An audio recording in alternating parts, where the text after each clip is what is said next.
Next KPSC ಹಗರಣ ವಿಚಾರಕ್ಕೆ ಬರೋಣ. ಕೆಪಿಎಸ್ಸಿ ಹಗರಣಕ್ಕೂ ಅಧಿಕಾರಿಯ ನಾಪತ್ತೆಗೂ ಲಿಂಕ್ ಇರೋ ವಿಚಾರ ಸಂಬಂಧ ಬಹಳಷ್ಟು ಚರ್ಚೆಗೆ ಗ್ರಾಸ ಆಗಿದೆ. ಇದರ ಬೆನ್ನಲ್ಲೇ ಅಂದ್ರೆ ಐಎಎಸ್ ಅಧಿಕಾರಿ ನಾಪತ್ತೆಯ ಬೆನ್ನಲ್ಲೇ ಇಡಿ ಅಧಿಕಾರಿಗಳು ರೇಡ್ ಮಾಡಿದ್ದಾರೆ.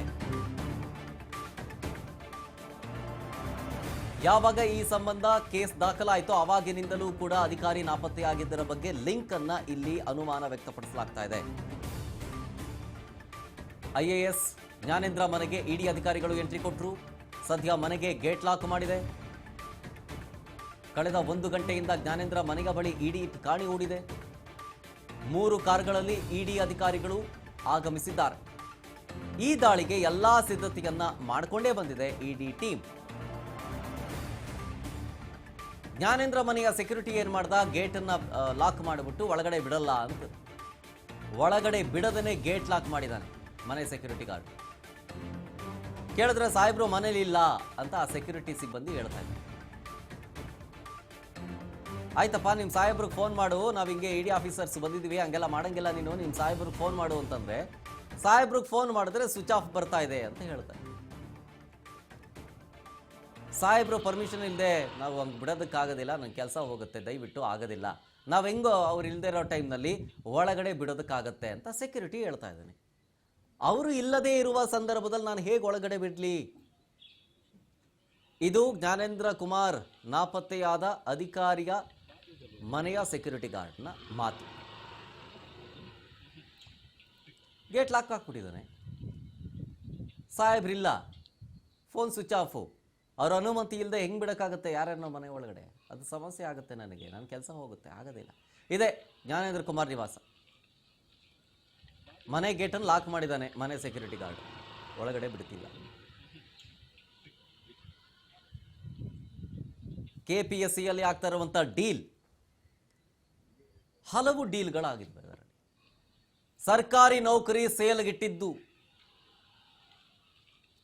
ಪಶುವೈದ್ಯಾಧಿಕಾರಿ ಹುದ್ದೆಗೆ, ಫಾರ್ ಎಕ್ಸಾಂಪಲ್ ಪಶುವೈದ್ಯಾಧಿಕಾರಿ ಹುದ್ದೆಗೆ 80 ಲಕ್ಷ ರೂಪಾಯಿ ಡೀಲ್ ಕುದುರಿಸಿದ್ದಿದ್ದು.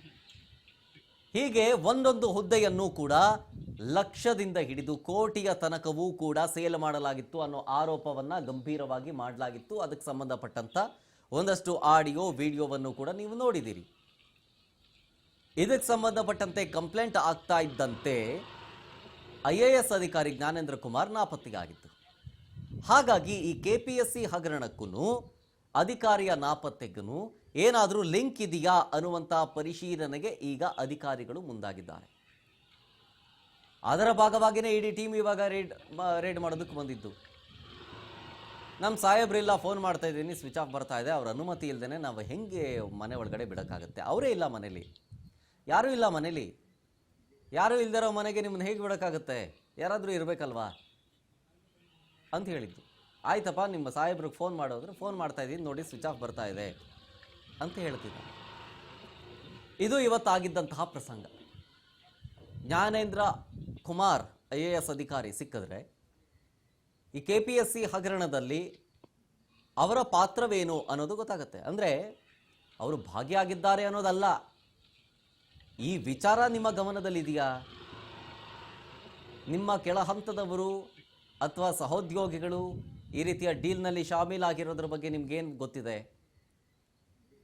ಅದೆಲ್ಲವನ್ನು ಕೂಡ ಪ್ರಶ್ನೆ ಮಾಡ್ತಾರೆ. ಈಗ ಇಡಿ ಅಧಿಕಾರಿಗಳು ರೇಡ್ ಮಾಡಿದ್ರು ಅಂತ ತಕ್ಷಣ ಅವರು ಏನು ಅಪರಾಧಿ ಸ್ಥಾನದಲ್ಲಿ ಇರೋರು ಅಂತನೋ ಅಥವಾ ಆರೋಪಿತ ಇವ್ರ ಮೇಲೆ ಡೌಟ್ ಇದೆ ಅಂತನೋ ಅನ್ನೋದಷ್ಟೇ ಅಲ್ಲ, ಏನಾದರೂ ಇನ್ಫಾರ್ಮೇಷನ್ ಸಿಗುತ್ತಲ್ವ ತನಿಖೆ ಭಾಗವಾಗಿ, ಅದು ಇರೋ ಸಾಧ್ಯತೆ ಇರುತ್ತೆ. ಸದ್ಯದ ಮಟ್ಟಿಗೆ ಅನುಮಾನ ಈಗ ವ್ಯಕ್ತವಾಗ್ತಾ ಇರೋದೇನು ಅಂತಂದರೆ ಈ ಕೆಪಿಎಸ್ಸಿ ಹಗರಣಕ್ಕೂ ಜ್ಞಾನೇಂದ್ರ ಕುಮಾರ್ಗೂ ಏನೋ ಒಂದು ಲಿಂಕ್ ಇದೆ. ಆ ಲಿಂಕು ಇವರು ಭಾಗಿಯಾಗಿದ್ದಾರೆ ಅನ್ನೋದಷ್ಟೇ ಅನುಮಾನ ಅಲ್ಲ, ಏನಾದರೂ ಇದ್ರ ಬಗ್ಗೆ ಮಾಹಿತಿ ಕೊಟ್ಟಿರಬಹುದಾ?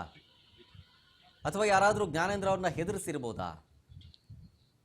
ಅಥವಾ ಯಾರಾದರೂ ಬೇರೆನಾದರೂ ಘಟನೆಗೆ ಸಾಕ್ಷಿಯಾಗಿದ್ದಾರಾ? ಸಾಕ್ಷಿಯಾಗಿದ್ರೂ ಕೂಡ ನಾಪತ್ತೆಯಾದಂಥ ಸಂದರ್ಭದಲ್ಲಿ ಬಹಳ ತಿರುವುಗಳನ್ನು ಪಡ್ಕೊಳ್ಳುತ್ತೆ ಈ ಪ್ರಕರಣಗಳು. ಡೀಟೇಲ್ಸ್ ಕೊಡ್ತಾರೆ ಇನ್ನಷ್ಟು ನಮ್ಮ ಪ್ರತಿನಿಧಿ ಶಿವು ಫೋನ್ ಸಂಪರ್ಕದಲ್ಲಿ. ಶಿವು, ಕೆಪಿಎಸ್ಸಿ ಹಗರಣಕ್ಕೂ ಐಎಎಸ್ ಅಧಿಕಾರಿಗೂ ಯಾವ ರೀತಿಯಾದಂತಹ ಲಿಂಕ್ ಅನ್ನ ಅನುಮಾನ ವ್ಯಕ್ತಪಡಿಸಲಾಗ್ತಾ ಇದೆ ಮೇಲ್ನೋಟಕ್ಕೆ ಅಂತ, ಜೊತೆಗೆ ರೇಡ್ ಮಾಡಕ್ಕೆ ಬಂದಂತಹ ಸಂದರ್ಭದಲ್ಲಿ ಏನಾಯ್ತು ಅಲ್ಲಿ? ಸದ್ಯಕ್ಕೆ ಈಗ ಕೆಪಿಎಸ್ಸಿ ನೇಮಕಾತಿ ಮತ್ತು ಅಕ್ರಮ ಹಣ ವರ್ಗಾವಣೆಗೆ ಸಂಬಂಧಪಟ್ಟಂತೆ ಇಡಿ ದಾಳಿ ಮಾಡ್ತಾ ಇರತಕ್ಕಂಥದ್ದು. ಈಗ ಈ IAS ಅಧಿಕಾರಿ ಜ್ಞಾನೇಂದ್ರ ಅವರ ನಿವಾಸಕ್ಕೆ 3 ಕಾರುಗಳಲ್ಲಿ ಬಂದಿದ್ದಾರೆ. ಇವರು ಈಗಾಗ್ಲೇನೆ ಎಸ್ಕೇಪ್ ಆಗಿದ್ದಾರೆ, ಫೋನ್ ಸ್ವಿಚ್ ಆಫ್ ಆಗಿದೆ. ಸೊ ಅವ್ರನ್ನ ಮನೆ ಒಳಗಡೆ ಕೂಡ ಬಿಡ್ತಾ ಇಲ್ಲ. ಸೊ ಸೆಕ್ಯೂರಿಟಿಗಳು ಗೇಟ್ ಅನ್ನ ಲಾಕ್ ಮಾಡ್ಕೊಂಡಿದ್ದಾರೆ. ಅವ್ರ ಮನೇಲಿ ಇಲ್ಲ, ಸಾಹೇಬ್ರ ಮನೇಲಿ ಇಲ್ಲ ಅನ್ನುವಂಥದ್ದನ್ನ ಹೇಳ್ತಾ ಇದ್ದಾರೆ. ಇದು ಬಹಳ ಮುಖ್ಯವಾಗಿ ಜ್ಞಾನೇಂದ್ರ ಇಲ್ಲಿಂದ ಎಸ್ಕೇಪ್ ಆಗ್ತಾ ಇದ್ದಂತೆ ಎಲ್ಲ KPSC ಹಗರಣದಲ್ಲಿ ಬಹಳ ಪ್ರಮುಖ ಪಾತ್ರ ಇವ್ರದ್ದು ಇದೆ ಅನ್ನುವಂತ ಒಂದು ಅನುಮಾನ ಏನಿದೆ.